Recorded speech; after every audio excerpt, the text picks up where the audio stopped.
नमस्कार साथियों, मैं अजय चौधरी आपका भाई आज की सभा में आपका बहुत बहुत स्वागत करता हूँ। मेरे साथियों, पिछली सभा में हमने क्लास 11 की समुच्चय चैप्टर को शुरू कर लिया था। तो उसमें हमने क्या क्या देख लिया था। व्हाट इज अ सेट, समुच्चय क्या होता है और समुच्चय को निरूपित कैसे करते, मतलब समुच्चय को किससे संकेत करते हैं, किससे दर्शाते हैं, जैसे कैपिटल ए से और अवयवों को छोटे स्मॉल लेटर से। तो आज की सभा में हम क्या सीखेंगे, तो आज की सभा में साथियों हम सीख लेते हैं समुच्चय को निरूपित करने की कितनी विधियां हैं। समुच्चय को रिप्रेजेंटेशन करने के लिए दो विधियां हैं। कौन कौन सी, एक तो हमारी है समुच्चय निर्माण रूप और एक है रोस्टर रूप। तो दोनों विधियों को ध्यान से देखेंगे और ध्यान से समझेंगे। अगर आप नहीं देखोगे, नहीं समझोगे तो आपको फिर कुछ भी समझ नहीं आएगा। Watch attentively. तो देखिए भाई, दो विधियां, पहली समुच्चय को निरूपित करने की दो विधियां हैं। दो विधियां कौन कौन सी, पहली है रोस्टर रूप। रोस्टर रूप, कौन सा रूप भाई, रोस्टर रूप। रोस्टर रूप, सारणीबद्ध रूप जिसको बोलते हैं, सारणीबद्ध रूप भी बोलते हैं, सारणीबद्ध रूप। कौन सा रूप भाई, सारणीबद्ध रूप, यानी कि इसको हम सारणीबद्ध रूप भी बोलते हैं। और दूसरा है हमारा सेट बिल्डर फॉर्म, यानी समुच्चय निर्माण रूप। समुच्चय निर्माण रूप, कौन सा रूप भाई, समुच्चय निर्माण रूप। समुच्चय निर्माण रूप इंग्लिश में बोलते हैं इसको सेट बिल्डर फॉर्म। कौन सा फॉर्म भाई, सेट बिल्डर फॉर्म। तो मेरे साथियों, अब सबसे पहले सीख लेते हैं रोस्टर रूप क्या है और क्या नहीं है। मेरे साथियों, इसमें ध्यान रखना है आपको। रोस्टर रूप में क्या ध्यान रखना है, सबसे पहले कि इसमें हम अवयवों को सूचीबद्ध करके लिखते हैं, एक सूची के रूप में लिखते हैं। और क्या ध्यान रखना है इसमें, अगला पॉइंट का ध्यान रखना है, अवयवों को, पहला पॉइंट, अवयवों को सूची के रूप में लिखते हैं, अवयवों को सूचीबद्ध करते हैं, अवयवों को सूचीबद्ध करते हैं। बस इतना सा ध्यान रखना है। अवयवों को क्या करते हैं हम, सूचीबद्ध करते हैं। क्या करते हैं भाई, सूचीबद्ध। और दूसरा पॉइंट ध्यान रखना है, इसमें प्रत्येक अवयव को अलग अलग लिखते हैं, यानी कि repetition is not allowed. Repetition यानी कि पुनरावृत्ति हम नहीं करते हैं, रिपीटेशन अलाउड नहीं है। क्या नहीं भाई, रिपीटेशन अलाउड नहीं है। तो क्या करते हैं, प्रत्येक अवयव अलग अलग होता है, प्रत्येक अवयव अलग अलग होता है। क्या होता है, प्रत्येक अवयव अलग अलग, यानी कि डिस्टिंक्ट, अलग अलग होता है। और अवयवों को किससे अलग करते हैं, अवयवों को अर्ध विराम से हम अलग अलग करके लिख देते हैं। किससे भाई, अवयवों को अर्ध विराम से अलग करते हैं, अवयवों को अर्ध विराम से अलग करते हैं, अवयवों को अर्ध विराम से, अवयवों को अर्ध विराम से अलग करते हैं। किससे भाई, अर्ध विराम से। किससे, किससे यार, अर्ध विराम से। तो एक एग्जाम्पल ले लिया जाए। जैसे कि आप स्कूल पढ़ने तो जाते ही होगे, अरे जाते हो ना जरूर। तो क्या लिखते हैं भाई, स्कूल के एग्जाम्पल से हम इसको समझते हैं क्या है इसमें, क्या नहीं है। और लास्ट में एक पॉइंट और ध्यान रखना, इसको मजले ब्रैकेट, करली ब्रैकेट में लिखते हैं। किसमें भाई, करली ब्रैकेट, मजले कोष्टक में, मजले कोष्टक में लिखते हैं। किसमें भाई, मजले कोष्टक में। किसमें यार, अरे किसमें यार, मजले कोष्टक में लिखते हैं। किसमें लिखते हैं भाई, मजले कोष्टक में लिखते हैं, में लिखते हैं। अब आप एक एग्जांपल ले लेते हैं स्कूल वाला। स्कूल तो सभी जाते होंगे, कोई साइकिल चला के जाता है, कोई कैसे जाता है। तो स्कूल वाले एग्जांपल से सीखते हैं और समझते हैं क्या है क्या नहीं है। भाई देखो, किस एग्जांपल से, स्कूल वाले एग्जांपल से। रोस्टर रूप, रोस्टर रूप को समझते हैं। रोस्टर रूप जिसे हम सारणीबद्ध रूप भी कहते हैं। कि कौन सा रूप भी कहते हैं भाई, सारणीबद्ध रूप या सूचीबद्ध रूप। स्कूल वाला एग्जांपल, स्कूल, SCHOOL, स्कूल। क्या करते हैं, मैंने मजला कोष्टक लिख दिया, ये है हमारा मजला कोष्टक। अब पहला क्या है, एस, एस लिख दिया, कोई दिक्कत, कोई समस्या थोड़ी है।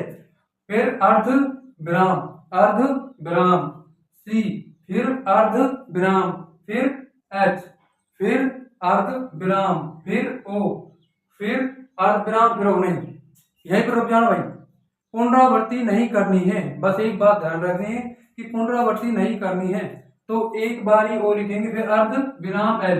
अब बहुत से मेरे साथियों को ये डाउट आ रहा होगा कि यार आपने पिछले सभा में तो बता दिया था कि अवयवों को क्या करते हैं, स्मॉल लेटर से लिखते हैं। तो मेरे साथियों ये बात ध्यान रखें, जिस रूप में आपको दिया हो ना, जिस रूप में क्वेश्चन दिया हो, जैसे कि स्कूल है, अगर ये इस रूप में देता छोटे रूप में तो क्या करते, छोटे रूप में लिखते। परंतु अगर आपने ले लिया जैसे कि अंग्रेजी वर्णमाला के वोवल का समुच्चय, तो वो तो छोटे में ही आएगा, या फिर कोई नंबर संख्याओं का समुच्चय, जैसे कि अंग्रेजी वर्णमाला का स्वर A E I O U, AEIOU, ये तो आपको छोटे में लिखने पड़ेंगे, स्मॉल लेटर में लिखने पड़ेंगे। परंतु आप जो दिया जाता है जैसे कि मैथमेटिक्स, जिस रूप में देना उसी का आपको रिस्पेक्ट में लिखना होगा, क्या रूप।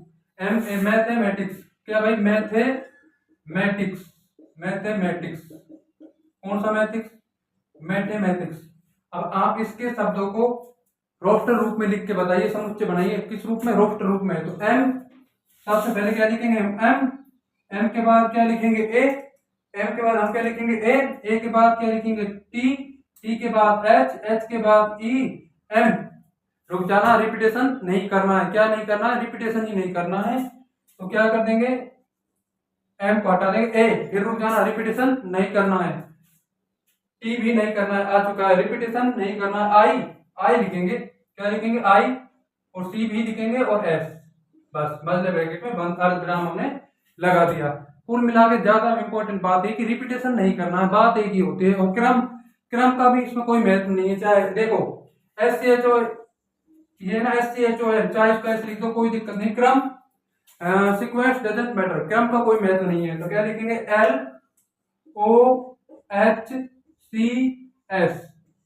LOHCS, ये भी सेम है, ये भी सेम है, कोई दिक्कत समस्या नहीं है, दोनों के दोनों सेम है। तो अब किस रूप की तरफ बढ़ लेते हैं, दूसरे रूप की तरफ बढ़ लेते हैं, और दूसरा रूप क्या है, सेट बिल्डर फॉर्म। तो सेट बिल्डर फॉर्म को देख लेते हैं क्या है क्या नहीं है। सेट बिल्डर फॉर्म में आप बेसिकली एक बात ध्यान रखें, सबसे पहले आपको सेट बिल्डर फॉर्म में क्या ध्यान रखना है कि सभी अवयवों में आपको एक विशिष्ट कोई स्पेसिफिक प्रॉपर्टी मिलेगी, या कोई विशेष एक समान गुण मिलेगा, जो सब में क्या है, समान है। जैसे कि इससे से समझ लीजिए, AEIO क्या है, अंग्रेजी वर्णमाला का स्वर है। आपको एक विशिष्ट जो प्रॉपर्टी, विशिष्ट गुण है ना, उसको आइडेंटिफाई करना पड़ेगा। जैसे कि AEIO क्या है, अंग्रेजी वर्णमाला के क्या है भाई, अंग्रेजी वर्णमाला के स्वर हैं, क्या है, अंग्रेजी वर्णमाला के स्वर, वोवल है, किसके, अंग्रेजी वर्णमाला के। तो मेरे साथियों, उसके बाद आपको क्या ध्यान रखना है, लिखने का तरीका समझिए। फिर आपको लिखना पड़ेगा एक्स के स्थान पर वाई जेड कुछ भी, एक्स, फिर लिखेंगे कोलन सच दैट जिसका अर्थ होता है जिसके लिए। जो एक्स है वो तो समुच्चय के अवयवों के लिए आता है, और जो हमारा कोलन है वो एक्स के लिए आता है। फिर हम क्या लिखेंगे, मुख्य गुण, जो हमारा एक समान गुण है उसको लिखेंगे, फिर मध्य ब्रैकेट में बंद कर देंगे। तो मेरे साथियों सीखते हैं क्या है क्या नहीं है। तो समुच्चय निर्माण रूप, अरे कौन सा रूप यार, समुच्चय निर्माण रूप। तो देखें, समुच्चय निर्माण रूप को समझते हैं और सीखते हैं कि क्या समुच्चय निर्माण रूप है।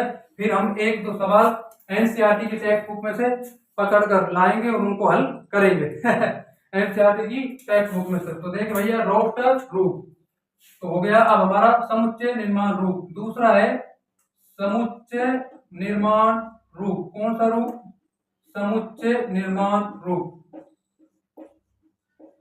फर्स्ट पॉइंट ध्यान रखना है, पहला पॉइंट, सभी अवयवों में कोई एक समान गुण पाया जाएगा। सभी अवयवों में एक जैसा गुण होगा, वो उसको फाइंड आउट करना है, आइडेंटिफाई करना है। सभी अवयवों में एक जैसा में एक समान गुण होगा। क्या होगा भाई, एक समान गुण, कोई एक समान गुण होगा। क्या होगा, कोई एक समान गुण। उसके पश्चात आपको क्या ध्यान रखना है, एक समान गुण होने के पश्चात एक्स से लिखते हैं, अवयवों को एक्स लिखते हैं, एक्स लिखते हैं। जो ये एक्स है ये अवयवों के लिए आता है, लिखते हैं, यह अवयवों के लिए आता है, अवयवों के लिए। इसके पश्चात हम लिखते हैं कोलन। कोलन का मतलब होता है सच दैट, और सच दैट का जो हिंदी में अर्थ होता है वह होता है भैया के लिए। क्या होता है यार, के लिए। तो लिखेंगे कोलन, फिर लिखते हैं कोलन। कोलन का अर्थ होता है सच दैट, और सच दैट हिंदी अर्थ होता है जिसके लिए। उसके पश्चात आप लिखते हो एक गुण। कौन सा गुण, जैसे कि इस एग्जाम्पल से समझ लीजिए, AEIOU कौन सा फॉर्म है? दिस इज रोस्टर रूप। कौन सा रूप? रोस्टर रूप। अभी आपसे कहेगा इस रोस्टर रूप को समुच्चय निर्माण रूप में लिखें, तो कैसे लिखते हैं आ जाइए देख लेते हैं। तो समुच्चय निर्माण रूप में लिखने के लिए क्या करना पड़ेगा? मैंने सबसे पहले आपको बताया एक्स, एक्स लिख दिया, कोई दिक्कत? उसके पश्चात आपको लिखना पड़ेगा कोलन, कोलन यानी कि सच दैट, और सच दैट का हिंदी अर्थ होता है जिसके लिए। फिर एक्स एक अंग्रेजी वर्णमाला का स्वर है। कौन सा गुण? एक समान गुण। उसके पश्चात लिखना पड़ेगा कि ये एक मतलब अंग्रेजी वर्णमाला का स्वर है, एक समान गुण को आपको फाइंड आउट करना पड़ेगा। एक अंग्रेजी वर्णमाला का स्वर है। क्या है भाई? अंग्रेजी वर्णमाला का स्वर, अंग्रेजी वर्णमाला का स्वर। आफ्टर दैट का मजला कोष्ठक, करली ब्रैकेट, तो हम क्या लिख देंगे? मजला कोष्ठक, दैट्स सेट बिल्डर फॉर्म। यही हमारा सेट बिल्डर फॉर्म हो जाएगा। कौन सा फॉर्म हो जाएगा भाई? Set builder form. कोई दिक्कत नहीं है। आप एक और एग्जांपल आपको बता देता हूं कि प्राकृत संख्याओं का समुच्चय, तो किस तरह इसको रोस्टर रूप इसमें समुच्चय निर्माण रूप में लिखते हैं। तो देखिए, तो देखें कैसे लिखेंगे इसको। प्राकृत संख्याओं का समुच्चय, किसका समुच्चय भाई? प्राकृत संख्याओं का समुच्चय को रोस्टर रूप में लिखें, सॉरी इस रूप में लिखें। किस रूप में यार? Set builder form. प्राकृत संख्याओं का समुच्चय, प्राकृत संख्याओं का समुच्चय। क्या भाई? प्राकृत संख्याओं का समुच्चय। अब प्राकृत संख्या हमारी स्टार्ट कहां से होती है? कहां से स्टार्ट होती है? एक से होती है ना भाई, और अनंत तक जाती है। तो सबसे पहले क्या लिखेंगे? एक्स। क्या लिखेंगे भाई? एक्स। उसके पश्चात क्या लिखेंगे? कोलन, कोलन मतलब एक्स के लिए। एक्स एक प्राकृत संख्या है। क्या है? एक्स एक प्राकृत संख्या का, हाँ एक्स एक प्राकृत संख्या का, तो एक्स एक प्राकृत संख्या है। क्या है भाई? एक्स एक प्राकृत संख्या है। क्या है भाई? एक्स एक प्राकृत संख्या है। That set builder form. अब आ जाए प्राकृत संख्याओं का समुच्चय। तो पता है कैसे लिखेंगे? प्राकृत संख्याओं का समुच्चय क्या कैसे लिखेंगे भाई? प्राकृत संख्याओं का समुच्चय से लिखेंगे एक्स। क्या लिख देंगे? एक्स। उसके पश्चात क्या लिखेंगे? कोलन। एक्स एक प्राकृत संख्या का वर्ग है, प्राकृत संख्या का वर्ग है, प्राकृत संख्या का वर्ग है। और इसका दूसरा तरीका क्या है लिखने का? वो देखिए, दूसरा तरीका है, ये भी अच्छे तरह इसको भी देख लेना। एक्स बराबर एन स्क्वायर। एन मतलब प्राकृत संख्या को बिलोंग करती है और इसका वर्ग, और एन मतलब ऐसे लिख देंगे एन बिलोंग टू प्राकृत संख्या, नेचुरल नंबर। दोनों सेट बिल्डर फॉर्म है, यानी दोनों समुच्चय निर्माण रूप हैं। क्या भाई? दोनों समुच्चय निर्माण रूप। अब मेरे साथियों, कुछ सवाल हम एनसीईआरटी के टेक्स्ट बुक्स में से कर लेते हैं, कुछ एग्जाम्पल कर लेते हैं। तो देखें भाई, एग्जाम्पल करते हैं। समीकरण एक्स स्क्वायर प्लस में एक्स माइनस 2 का हल समुच्चय रोस्टर रूप में लिखें। तो देखें भाई, रोस्टर रूप के लिए आसान सा सवाल है। क्या है? क्या नहीं है? एक्स, इसको समीकरण एक्स स्क्वायर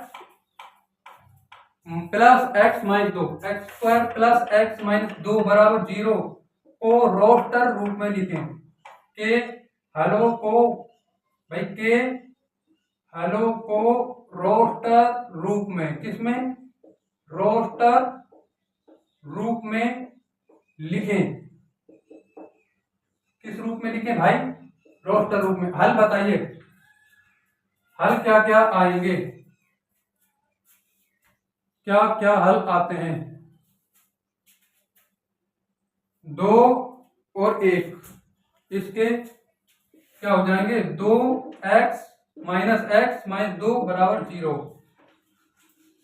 दोनों में से में क्या कॉमन आता है? x। तो क्या बचेगा? x plus 2। क्या कॉमन आता है? -1। कितना भाई? -1। तो यहाँ पर भी क्या बचेगा? x प्लस 2 बराबर 0।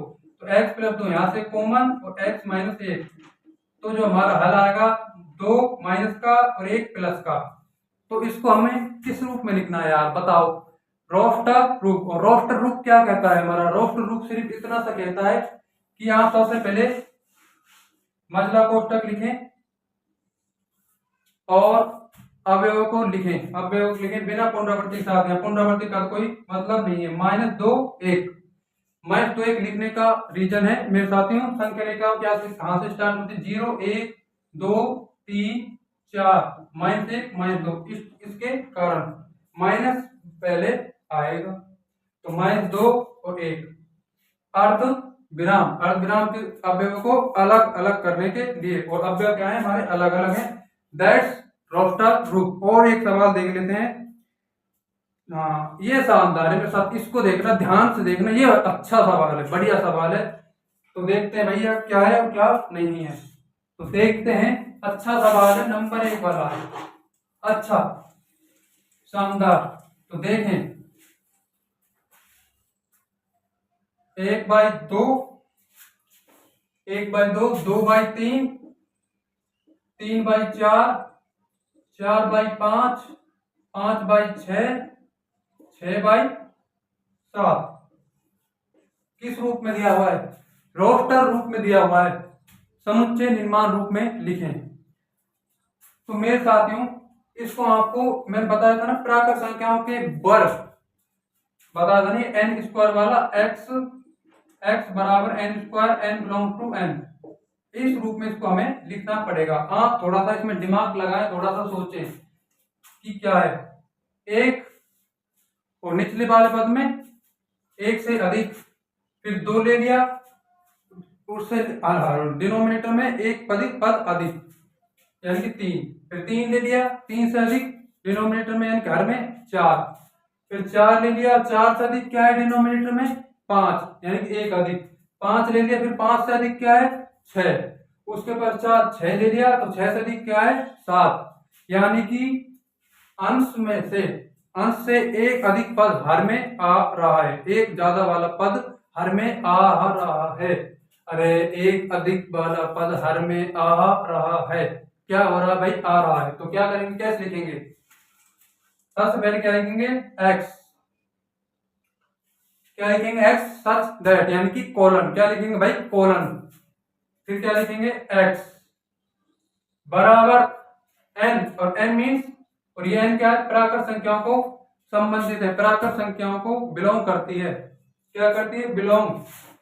डिवाइड में n+1, कितना भाई? n+1, यानी कि जैसे आपने 1 ले लिया तो 1 से अधिक हर में आएगा 2, अगर आपने 2 लिया है तो 2 से अधिक 3, 3 ले लिया तो 3 से अधिक 3/4 फ्रैक्शन आ जाएगा। 4 ले लिया तो 4 से 1 अधिक 4/5, 5 ले लिया तो 5 से 1 अधिक 5/6, 6 ले लिया तो 6 से 1 अधिक 6/7, कितना भाई? 6/7। तो बराबर, तो ये n किसको बिलोंग करता है? n बिलोंग टू, यानी कि इपिसिलॉन n, एपिसिलॉन, क्या भाई? एपिसिलॉन क्या है? इपिसिलॉन। तो यार इप्सिलॉन क्या है भाई? इप्सिलॉन बिलोंग्स टू n, और एक लिमिट है, और n क्या भाई? 1 के बराबर और 6 से अधिक नहीं है। 1 के बराबर और 6 से अधिक नहीं है। क्यों?